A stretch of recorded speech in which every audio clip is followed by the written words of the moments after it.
Hey, Brian. Hey, Elliot. What's the talk of the table? This week, we are sitting down with Rick Perry, the production designer, creative producer, and co-EP of Dimension 20. Rick leads the team responsible for the amazing and outrageous sets and battle maps that have come to define seasons like Crown of Candy, Mentopolis, and most recently, Burrow's End. When I think of what it is that makes Dimension 20 so special, one of the very first names that comes to mind is Rick Perry. Rick, welcome to the show. Welcome. Thank you. I'm very happy to be here. Thanks for having me on. Thanks for being here. We're very excited to talk to you. We've been big fans of your work for a while now, so it's a real treat and dream and honor to have you on the show. Yeah, my pleasure. So to get us started off, one of our goals for this conversation is to talk about what makes successful collaboration. We think that you and Dimension 20 do an amazing job of collaborating, making great things together. And one of the reasons we're interested in talking about this is because as we've grown our actual play show, My First Dungeon, we have been slowly bringing in more collaborators, including outside music from our resident musician, Behold, who I internally have been calling him our Rick Perry. And cool. Which is very fun. He certainly likes it. He's very tickled by it. And what I'm interested in learning from this conversation is how you can make a successful creative collaboration, especially when you're working kind of across mediums. So I guess my first question to you is, what do you think it is that has made your collaboration and your work with Dimension 20 so successful up until now? I don't know. I don't know if there's any one answer to that question. I do think collaboration is a cornerstone of it. And it's an aspect of creative work that is incredibly enjoyable and fruitful for myself. I really work best when it's like 3 or more in a group, to have many voices and vectors coming together.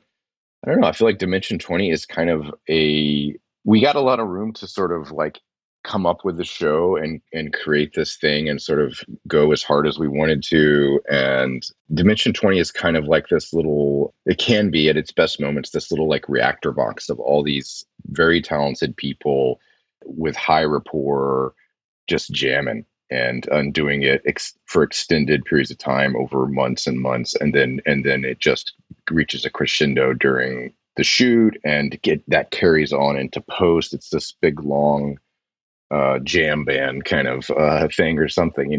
We don't know what we're doing, but we're having a lot of fun and making each other laugh and trying to impress each other and kind of all the best things that come from a group collaborative environment. I do really love that idea of trying to impress each other, because I do think that with this podcast and with My First Dungeon and with like other creative endeavors, it is always that fun thing of like, it's for an audience eventually, but your first audience is the person you're showing it to first, the person that you're most excited to show it to.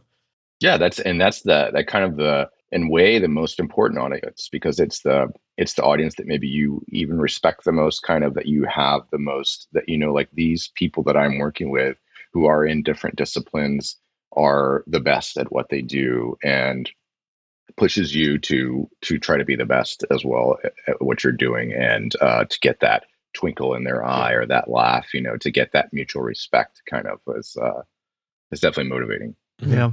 I'd love to so that's the first audience, is sort of these earlier collaborators, and often that's the GM of the season who you're working with in the development phase. And I think like we were kind of thinking about this ahead, like first audience, GM and collaborators, second audience is the players at the table maybe, and then the third audience is the viewing audience at home. And I'm curious how you're thinking about those different audiences when you're going into a season. That is so true. It's sort of strange from my perspective. I feel like sometimes I have the best seat in the house because I get to be there at the very kind of beginnings and be part of these talks and get to kind of build this world and this arc out and stuff, and see the DMs and producers kind of really in these volcanic moments, kind of creating these things with big strokes, and then to take that and run with it, and it sort of exists for me. It sort of exists, and then we go build the sets. It exists primarily in that that development, pre-production, and production, and then post. I'm pretty much hands off. So when it gets to the table, the players, they take it and they kind of do their own version of it, their own take of it. And then by the time it gets out into the world, it sort of exists in yet a third way, which is really kind of a couple of stages removed from my most involved time. So it's sort of a strange perspective, but yeah, I didn't really answer your question though. What was your question exactly? Well, sort of just I think it did. I think it's like, how are you considering these three different audiences? And I guess maybe to make that more of a granular question, like, are there specific pieces of like craft and detail that you are putting in because you're like, oh, this will help the DM feel engaged in the world in a moment, or this will give this player something to like, latch onto as there are there like levels of detail that you're thinking about for these different audiences, maybe in a more practical sense? Yeah, I think so. And also just as part of the creation process, at the beginning, I'm pulling reference and doing research and I'm trying to zero in on what it is that the DM has brought to us. What is this world, and maybe they haven't made all the decisions about what color the sky is or what kind of food people eat or whatever. And so I'm trying to explore that and gather this. And I'm sort of trying to build it out by showing these things and poking at the DM and sort of trying to. So in that way, it's like an exploratory, like it's a lot of like yeses or nos or maybes or I'll get back to you on that. But that's what that part of it's like. And then once we feel like, okay, we all know what this world is, we're all on the same page and the characters have been created and the cast is locked in and stuff, then it's about communicating that to the players, doing it in a way that communicates as much as possible, like vibe and all these different things, genre, without giving anything away. Mm. I think about the DM screen from season to season. It's like a themed element that wraps around our Dungeon Master's screen, big kind of miniature tableau usually. And I think about it like the poster for the movie for the whole season, right? Because it's in every shot it's in, unless it's a close up or a piece of illustration, that DM screen is in every single shot in the bottom 25% of the screen. So it serves as this kind of themed element. It ties the space together, but it also is this signifier of like what the season is, what the episode is, and even those moments. And so I try to gather elements and create a visual kind of thing going on that feels like it's a poster for the whole season, and maybe it has some specifics about battles that are going to come up or places that we're going to go to, but it's done in such a way that it doesn't immediately signal like, oh no, we're fighting a dragon or whatever it is. I've got a ton of questions off of that, but the quick fun one is, you say that you are trying to kind of create this poster with the GM screen. In your opinion, what GM screen do you think was the most successful in that endeavor? That's a great question. I'm still a really huge fan of the Crown of Candy GM screen. We really kind of went way off the deep end there, and it's very sculptural and just sort of has a bonkers level of tiny details that maybe not all necessary, but we had this objective of representing the 5 food groups, the 5 kingdoms of Calorum, and down to like 1/2000th scale, teeny tiny ships that are smaller than like your pinky fingernail. And so that was really fun. And I think there's actually a GM screen for a season that hasn't really been announced yet that I think might top that in certain ways in its posterness. So look out for that. Looking forward to it. I do love talking about pre-production and kind of like what that looks like, because I think it's so cool the way that you kind of interact as kind of a backseat GM, sidekick to the GM, and really help in building the world in the early stages. And I'm curious, is there a good example that you have of like a question you had, a poke that you gave to a game master on a season that you think led to like the biggest developments for the world at large?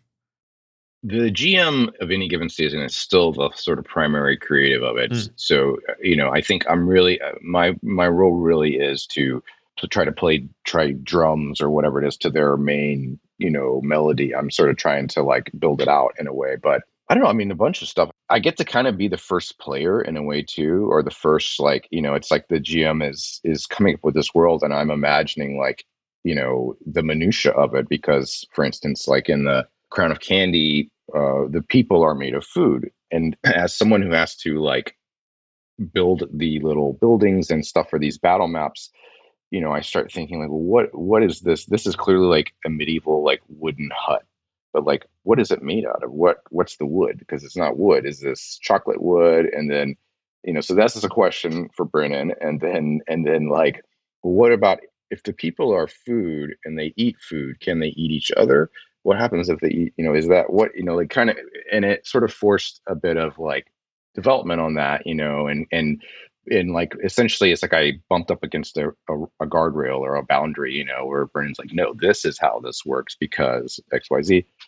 One that I can think of that I'm not sure, I would love to ask Brennan about this, but I think it was pretty influential, is we did this season, Mice and Murder, which is anthropomorphic wind in the willows type animals stuck in a mansion where a murder has happened. And so it's like a Clue, but with little cute animal people in at the turn of the century. And, we got the kind of the first download of it. And then I spent a lot of time sort of trying to understand Wind in the Willows and like all these references that we in genre and stuff that we're working with. And, I'm not particularly passionate about Wind in the Willows. It's not my necessarily, and not that I have against it, but it's just not my most exciting corner of narrative or whatever. And in researching it, I was like, oh, it became interesting to me just to learn that the purpose of that type of story were at the turn of the century in Europe and especially England, where they were romanticizing this like bucolic pastoral past that didn't really exist exactly, and doing these like watercolor painting is because of the Industrial Revolution and the encroachment of all these giant like stinky machines with smoke and soot. And so it was like a reaction to that. It was like, that's really interesting, so I brought that back, and I was just discussing, when I was sort of showing reference and sort of my take on that season, I was talking about that, and I think Brennan like really like latched onto that, and it became a theme of the season, And I'm curious in that when you're in this development process, at what point are you getting your hands into creation? Are you doing test builds in development and showing them to the GM? Is it all conversation at that point? Yeah. Do you get into the craft like in those early stages? Yeah, sometimes it being an anthology show, it really varies wildly season to season, what the process is like. Certainly sometimes an early build is very appropriate to explore a concept, or like, oh, we know we're going to have a lot of mushroom people in this season or whatever, so let's build some and see how that looks, or try this effect. When we did a season set in Tailspire, which is this awesome like a 3D kind of virtual dungeon software where you can create your own battle maps and run games, with your friends online. That was a new software for us to use for the show. And initially the idea was like, oh, we have this like computer space. We should build maps as big as possible. And I want to build the mountains in the distance, and I want to do all these sort of things. And then, we dive into the software, and it's like, actually, that's not what the software is designed to do. And you can only build so far before it starts to like kind of break, because it's meant to be sort of a microscopic sort of view into one little set piece, one little world, So anyway, just things like that, where it's like, okay, let's go and figure out, whatever it is that we need to figure out for that season. When we did Starstruck, which is based off of these graphic novels that Brennan's mom wrote, that was like a week and a half of like, I have my copy here somewhere, but it's like, of just pouring through there, taking pictures of the pages and cataloging like all the types of technology, and sort of doing a deep dive on this existing world to understand it, and then reporting back and being like, well, I noticed there's a lot of this, and this, and the spaceship should be a hot dog because look at all these goofy like 50s like diner kind of vibes that they have, I gotta think you get some weird emails, or like your emails must be fun. Like what or the questions you gotta ask, like, wait, should the ship be a hot dog or a hamburger? Is the wood chocolate wood or is it celery wood? It's good problems to have. Yeah, it could be worse. Yeah, for sure. So in my day job, I work as an assistant director for television shows, and so one of the things that I'm very aware of is like learning to speak the languages of all the different departments. Like, this department doesn't care about this, but they do care about this. And I'm curious, especially working as a production designer and working with a number of game masters and working with a number of different departments. What do you do when like people aren't speaking the same language, if that makes sense? Like, have there been times when you're like, what you're imagining, what the GM is imagining, or what you're imagining and what is realistic within the bounds of the production aren't jiving? How have you best like course corrected and found things that do kind of work together? A very poorly worded question, but I think you get the gist. I think I understand what you're saying. Yeah. I mean, that's hard because the rapport is like is the lifeblood of collaboration. And if you don't have it, you're not really doing anything. You may be working hard, but you're not creating anything that is of significance, in my experience. So I think you just have to work at it until you find that commonality, and I mean, luckily, that is sort of seems like what GMs do anyway when they run a game, is that they're trying to find rapport with their players who may not all be the same play style or have the same social ways of communicating. And so GMs tend to be pretty good at that. But I do find that so far, all the GMs I've worked with in this way, that everybody brings different skills to the table, different sort of like tools in their creative toolbox. Like Matt Mercer is a very, Matt does most of the miniatures and terrain for them. He thinks that way and comes with like very concrete battle concepts, early on. And, different GMs have different strengths or areas where that's not an area that they kind of creatively operate in. So my job is to sort of try to figure that out and sort of shore up or try to fill the area that we need to get information on. You have to get that rapport and you have to find that common ground and trust, otherwise I think you're not necessarily making anything kind of. Yeah. Has how you've come to that relationship changed over time? Like when you think back to seasons 1 through 3 and how you approach the relationship with the GM versus how you sort of approach it now? Well, I started out just as the production designer of a show called Fantasy High. It was before it was Dimension 20. And at that point, it was like, we would like you to build a like fantasy high school classroom where we're going to shoot this show in. And then it sort of evolved.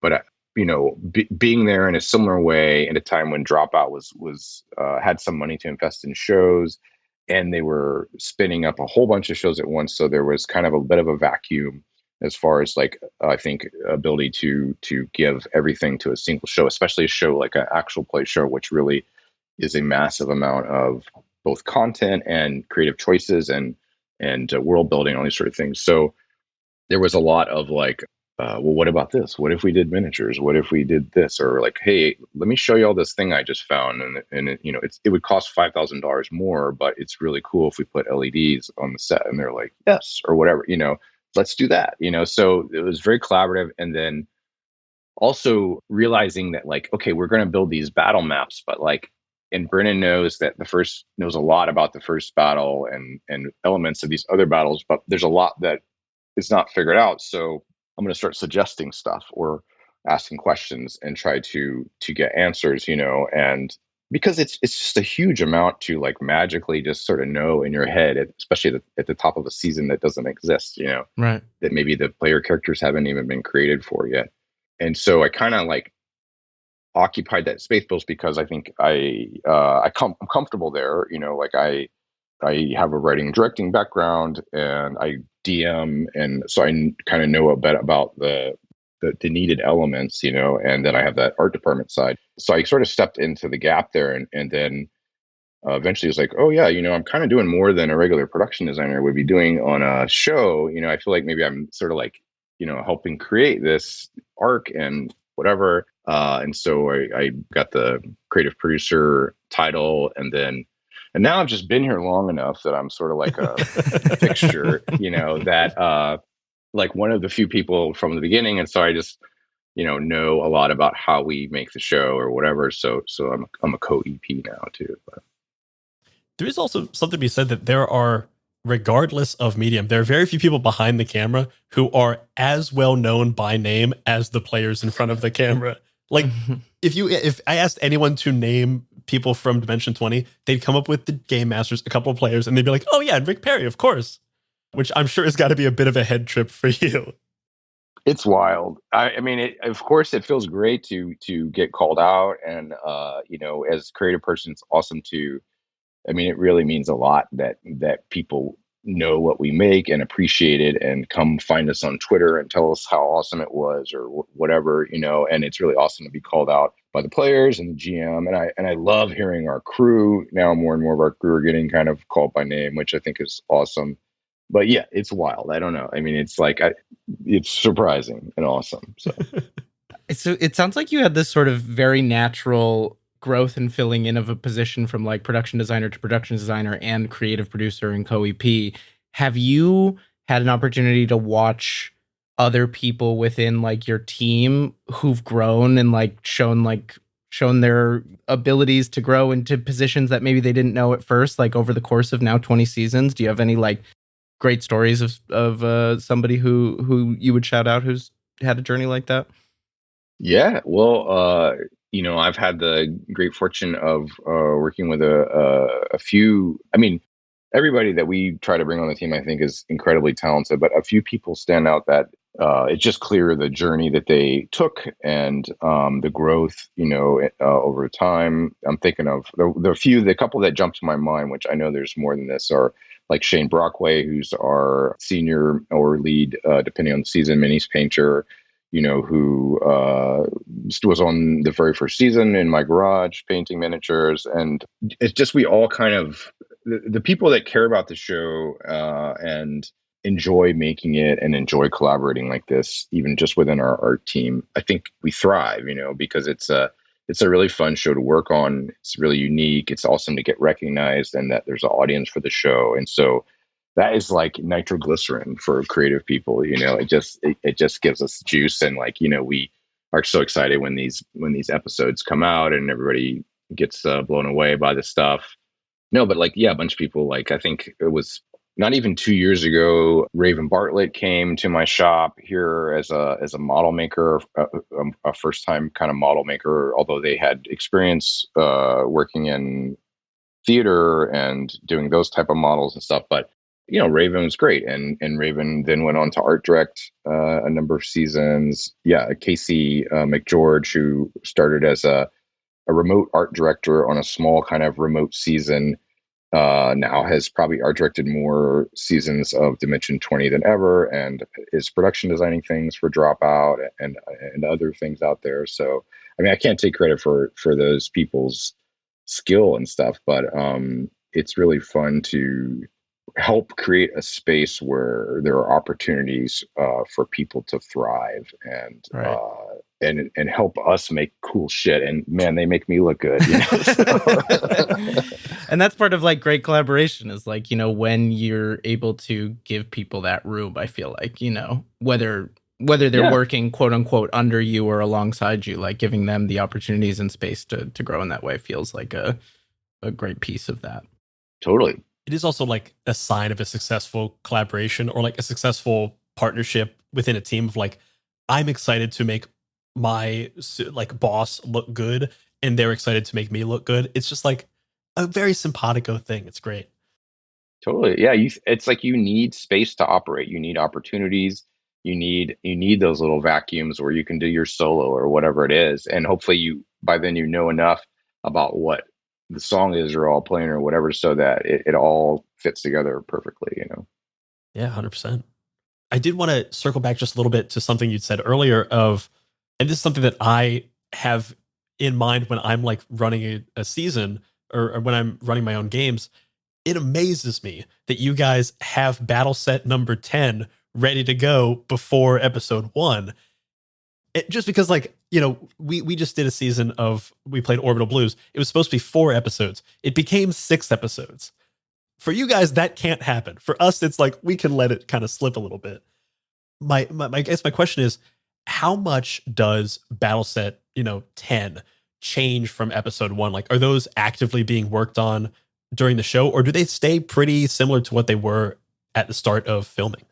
I would say largely things sort of stay what we work out at the beginning, but they do change. And because of scheduling, we're not always completely done with Battle Set 10 on episode 1. A Sure. lot of times we're maybe we're done with the first 5 or 6 or first half of the season's worth of battle, and so we're still building them out. So there's that. Sometimes we do, we have been in situations where we've added an extra episode because like this just is going long, and so we'll be in like a 2 hour and 45 minute long episode, taking a bio break, and Brennan is talking to like Michael Schaubach, the director, and me and Carlos, and being like, hey,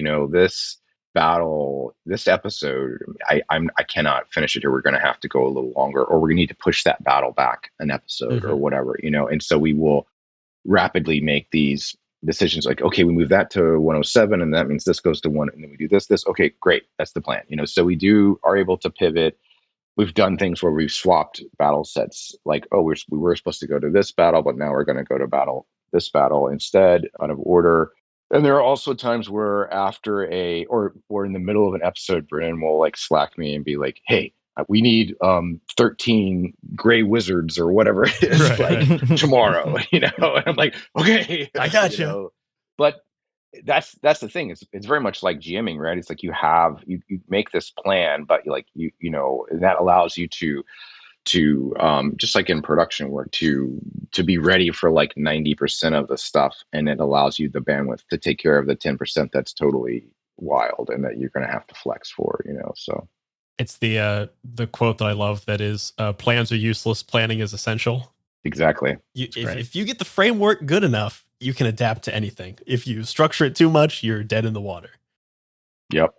I want to talk a little bit about like the evolution of your production design work over time, and within that sort of the experiments you've gotten to do and how they've paid off. Like I'm thinking of things like you've gotten to play with scale, with Crown of Candy and with Never After. You got to do some fun things with like playing with mixed scale. You've gotten to do, I know listeners and viewers are probably have bones to pick with you about Burrow's End and what you've recently done there. And you've gotten to do digital. And I'm curious, sort of like, as the show's evolved, what have been your favorite like craft things to experiment with? Are there kinds of things within the craft that you want to try out in the future, or things that haven't worked out, or maybe haven't worked out because the genre's not there yet? Yeah, well, I mean, I think as kind of any creative person, a lot of your work, at least the way I think of it, is like you learn these like tricks or solutions to creative problems. Like, oh, we want to have a rising water level, and like, oh, we can use acrylic. Once you figure that out, then that becomes a new tool for your tool bag, a new trick, and you may not have that encounter that exact same problem again, especially because we're trying not to repeat ourselves where we can, but like you have that experience, and so you may encounter something similar, and you're like, well, last time we did that, so I can take that and change it a little bit, and now I have another tool for my tool bag, and so you keep building up these. It's the same with DMs too. I think when you run into situations like, oh no, this is not what I planned or whatever, and you figure it out, and then now the next time you encounter a situation similar to that, you have more tricks, and that goes to technical stuff too, like what adhesive works best, and there's many things that we have learned over time about what kind of like trees we want to use, because you can put a mini on them, or I mean, it's sort of an endless amount of tiny little tricks that are incredibly useful sometimes, but also it's just like a huge amount of information that is like usually not all relevant all the time. Right. So yeah, I'm trying to think of specific examples, but like, yeah, just like, if you're building a piece of terrain, you need to think about, some really basic ones that I bring into a battle map is like, if you're building terrain, you need to, that it's going to have miniatures move on it in a conventional way. You need to be thinking about where the miniatures are going to sit and how are they going to slide off. If they're going to slide off, then you need to be thinking about how you're going to stick them on there, or maybe it needs to be magnetized. So that's like trying to put myself in the player's seat or the GM's seat when it's running, thinking about if you have a battle map, that is, I think a battle map's kind of like set pieces, right? Like in an action movie, you have that 6-minute epic fight, and it's going to have all these beats in it, and hopefully there's something dynamic that happens where the battle changes. Could happen a couple times. Usually a battle is about 4 rounds long, kind of, or give or take, or sort of like that's maybe the max that with 6 players that it doesn't start to drag potentially. There's exceptions to all these rules, but that's sort of, those are jumping off points. If you have a battle that has a strong sort of like puzzle conceit, like this is what's happening in this battle, try to have more than one way to solve it. Don't just have like the button that they got to push over there or whatever. Have other possibilities. And then when the battle's running, you don't have to reveal all those. Just wait for the players to discover one and then be like, yes, that's the way that you Right. bless that choice. And then that becomes as if it feels so magical to them, but it also prevents that situation where you're like, just push the button, like, Yeah. look, I made that one button, Right. Legibility, readability is really important. A battle map teaches the players how to play it, much like a board game. Just by looking at it, you should be like, okay, this is the space. These are the elements. These are the things. Oh, look, there's that over there. Maybe I can interact with that. Maybe that has a purpose.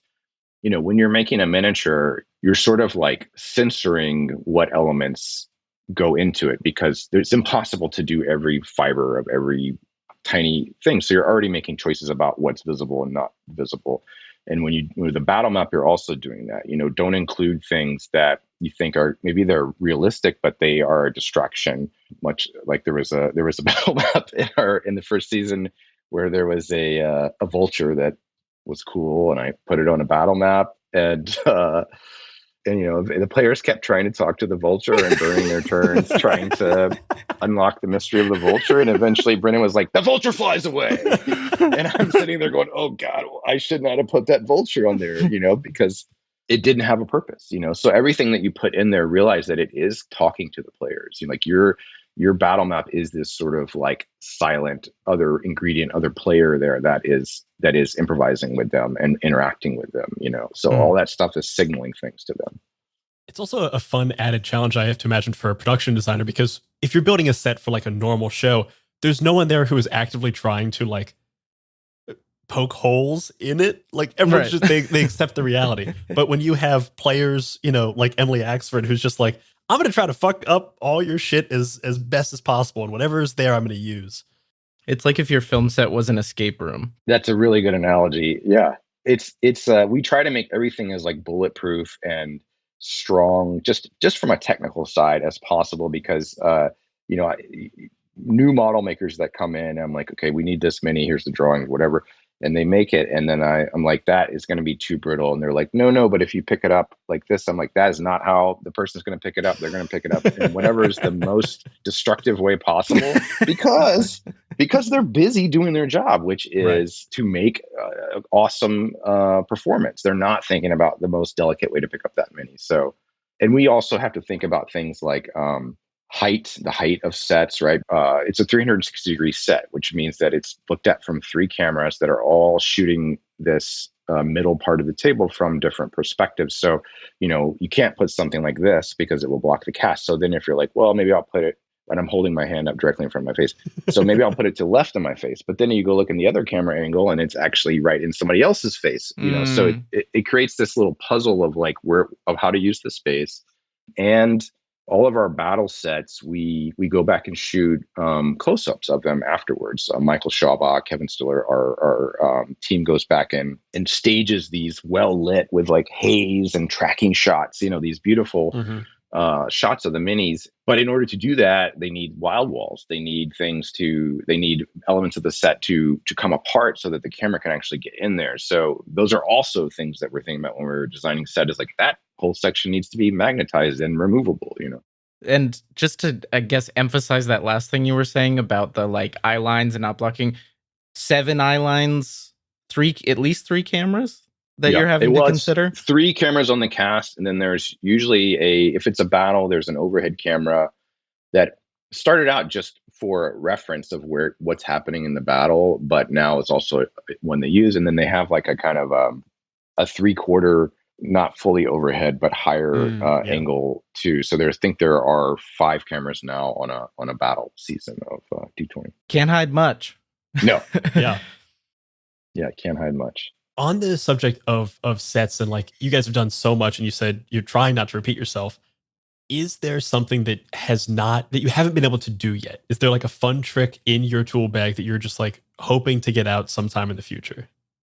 Yeah, there's lots of things. I mean, I love to find new things out there, new miniature vendors and new lots of stuff, but I don't want to tell you because I That's want fair. you You to be still might, surprised. right? Yeah, these are tricks that I haven't pulled yet. So I'll be honest, I would rather be surprised too, but I gotta ask the question. Yeah. yeah, I respect that for sure. Obviously, Rick, we're huge fans of your work, and so I would be remiss to not ask if you were up for a sort of rapid fire cutesy fan questions that we have for you. We're just gonna throw these at you, and you can give us the shortest answer possible. It just like Okay.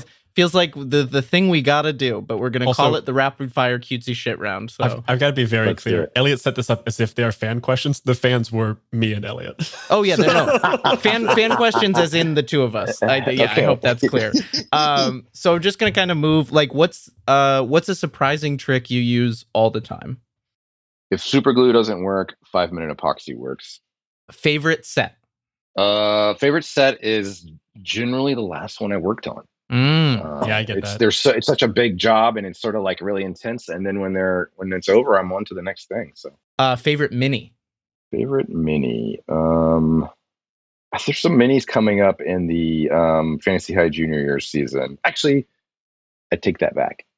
There's a mini in Burroughs End that might be my favorite mini that you will not see for a little while. Oh, okay.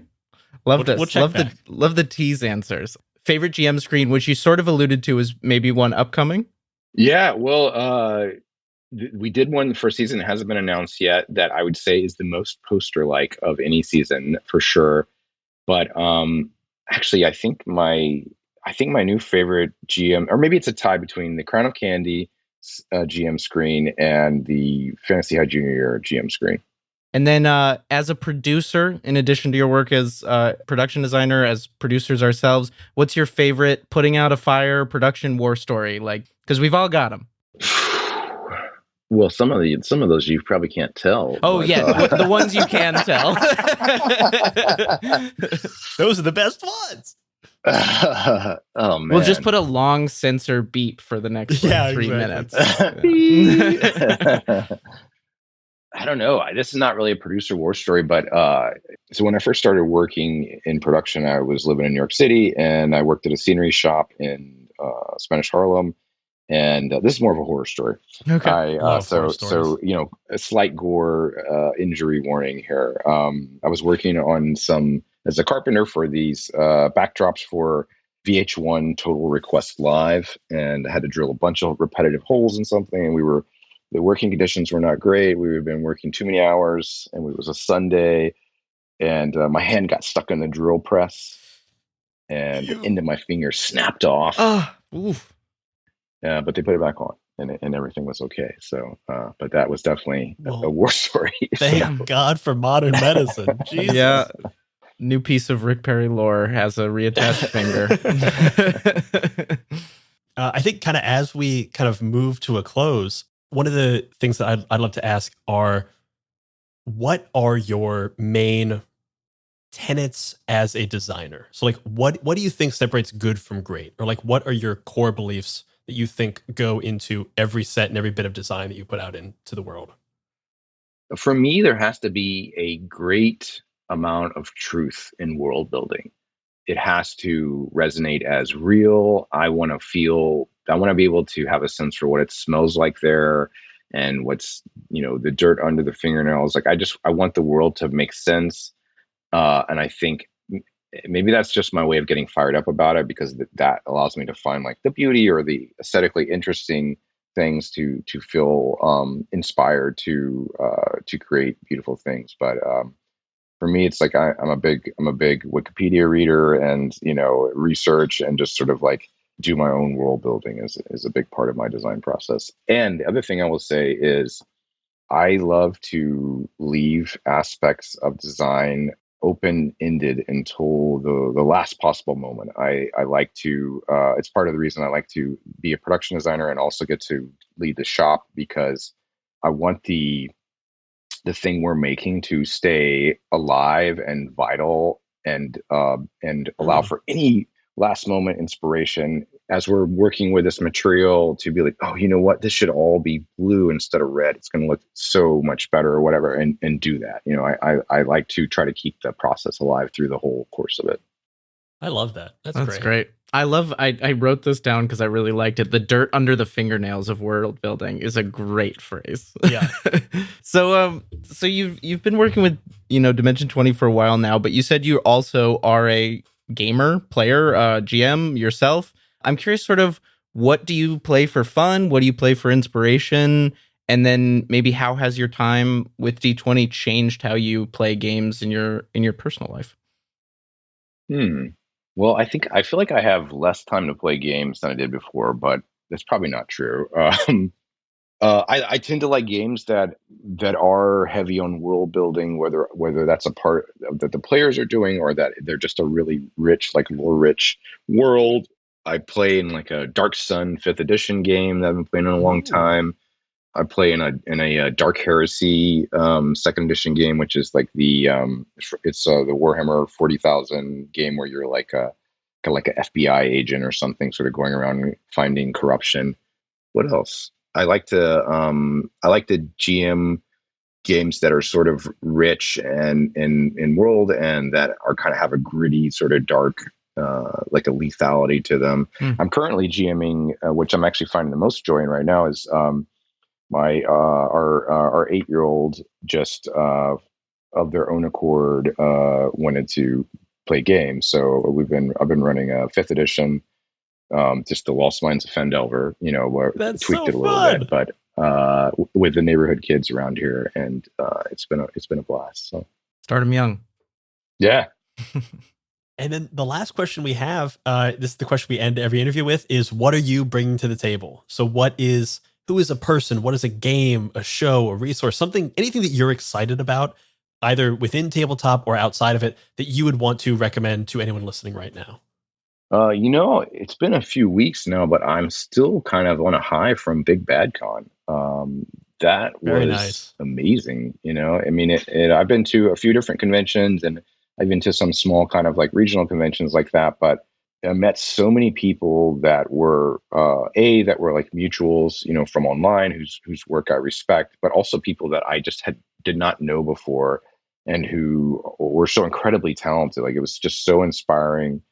Yeah, that whole thing. And now I've been talking with people since then, as well, that I met there, continuing conversations. So yeah, I feel like that was a big event for me. So I love it. Heard nothing but great things about Big Bad Con and sort of the connections people make there. Seems like it has that real personal level that maybe a lot of conventions don't manage to create.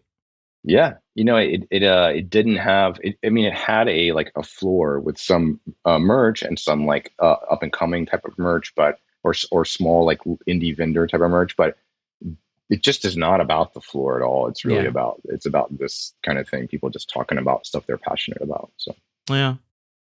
I sort of have an impromptu question that we might have to go back and stitch, but I think is a valuable one for the listener, like for a specific listener out there. Maybe somebody is interested in production design, interested in art department kind of work, maybe hasn't considered actual play as the world to go do that within. What would be your advice to somebody in that position who might be thinking about it, or like what's exciting about it versus other kinds of production design? I guess that's two questions. Let's go with what would be your advice to someone who is like, I want to be a production designer, and like, maybe I want to get into this world of actual play. Like, yes. So more than one person has asked me, how do I do production design for actual play, or how do I do your job? And I feel like I might be the only like full-time actual play production designer in the world currently.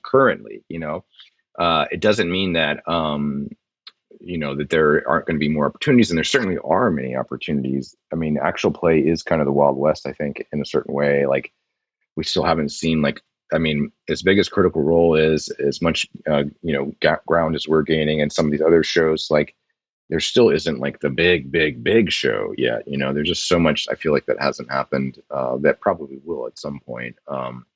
So I think there are opportunities. There's probably people in your town that are making actual play that desperately need your design help, and would be happy to have you work with them. And then I don't know, as far as like getting into the film and TV industry, I feel like that's a whole other hour long. Oh yeah, you don't have to go there. That's a whole other thing. But you know, it's a I will just say that like it's a really fun, exciting field, you know, and a lot of people have basically like fine arts backgrounds and then go get in as like a carpenter or a painter or a set dresser and sort of learn the business, because it is a very high context, like high jargon sort of business. So you work in one of these kind of craftsperson roles often, and then sort of on the side are doing your production designing student films or shorts or whatever. And at some point you just step that way.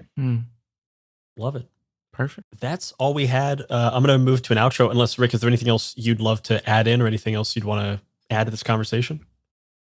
No, just that like this was a real joy, and I've listened to y'all's other episodes, and I think y'all are making a great podcast, and I'm really thanks honored to be on it. You know, so thank you so much. Truly means the world to us. So thank you very much. And honestly, we're super jazzed to have you on. We've, my fiance's in the other room is extremely jealous that we're getting to talk to you. Awesome. Thank you so much, Rick Perry, for coming to the table. Do you want to let people know where they can find you if you'd like to be found? Sure, yeah. I'm on Instagram, Richard H. Perry, and also on Twitter at Richard H. Perry.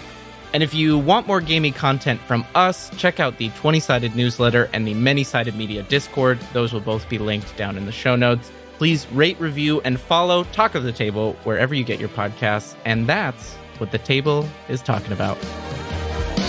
Bye-bye, everybody. Bye-bye.